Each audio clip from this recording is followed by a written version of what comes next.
going to go and talk to our next guest on the Green Cycleway in Wellington and a retailer who is taken serious umbrage with Wellington City Council on this. Very quickly, Urmila Bhana. Urmila, welcome to the show. Now, Urmila, explain to us, first of all, you are a retailer where? I'm a retailer at the John Street intersection opposite the biggest Countdown Lower North Island. Okay, so where's that? Is that Newtown in Wellington or somewhere? So we're in Newtown, so Yeah. we're kind of smack in the middle of Newtown suburb itself, which is just about 5 minutes down the road, and then we're also in the middle of coming up from the Basin Reserve. So that's where we are. Right, and you have a problem along with a series of other retailers, is that the Wellington City Council have decided, what, to take away parking from you and then substitute green, cycleways. Is that correct? Yes, that ideology landed itself here 2 years ago. We absolutely took umbrage because we basically said it's not going to be a good plan, not going to be a good plan for businesses, residences, outpatients of the hospital, staff of the hospital, shift workers. Right. Yeah. And they don't actually want to listen. And then they've planted it down. And then we've got the gall of the central government Green Party asking for, begging for parking for them to have a shindig down the road. So yes, did they ask that of you? Did they ask you of that in specific, did they? Were you one of the retailers involved in that request?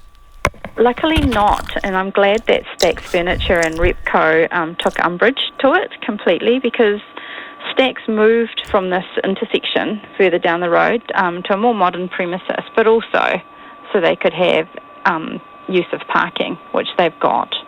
Their business would have been completely annihilated. Imagine carrying a sofa on your shoulders after you've purchased it, and then carrying it on your shoulders probably for about 100 metres before you actually got any parking.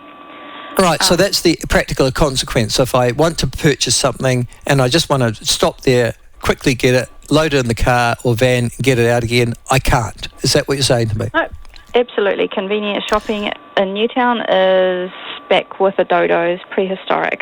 Mm-hmm. Does that disincentivise people coming into town to shop or into Newtown? Well, it does, because Newtown is an ethnic shopping area. There's so many communities represented in retail yes, there here. Are. Yeah. And you can't walk into a supermarket like Countdown or Pack and Save or New World and buy ethnic goods, because they're selling staple goods for the majority, whereas Newtown is selling ethnic clothing, ethnic food, spices to build up your meals. You know, it's a hub for all of the immigrants that have come into New Zealand. And it's also the hub for starting business in Wellington. Yes, it is a multicultural community in Newtown. It's quite distinct and separate, but you've got, ironically, a real first world problem is that you've got a Green Council with an ideology. Tell me, now those cycleways are in place as I talk to you now, are they? They are. So I was the one that started off the litigation 2 years ago against the council to ask them to put a break and a pause on what they're doing. I explained the outcome. You know, businesses are going to fail. It's going to be a domino effect. Residents are going to be upset because they can't get to their houses.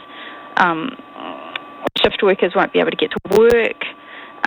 Disability car parks, outpatients trying to get to their appointments. It was all going to be a fail. They didn't listen. They installed it, and the fail has arrived. So when you say the fail, you mean people are being driven out of that particular area or are being grossly inconvenienced as a consequence.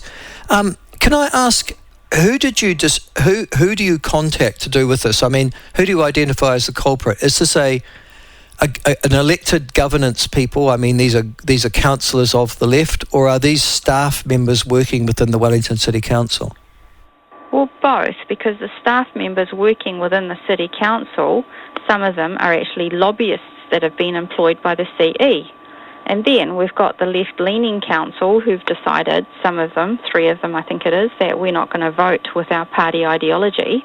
But the thing is, I mean, how many times have you heard that? You know, we're not going to vote with our ideology, and then push comes to shove, they vote with their ideology. And this really has brought Wellington to a screaming halt. And it begs the question, this other pause that I'm asking for is these councillors are sitting there head down bum up, trying to do the long-term plan. Well, if we look back 10 years, Wellington's arrived at its failure. Hospo can't get ahead, retail can't get ahead, the hospital outpatients can't get to the hospital. I mean, the situation is, if you're an outpatient and you're getting treatment for cancer, you come up to the hospital, there's no parking inside the premises, so you're looking around for parking outside, and then you drive home. How hard is it to get an appointment back at that hospital? And I know it's damn hard. So the consequences are serious and dire. I assume the ideology is that cars are bad, buses and bikes are good. What's the uptake of the bike lanes, for example? How many people do you see cycling through those on a daily basis?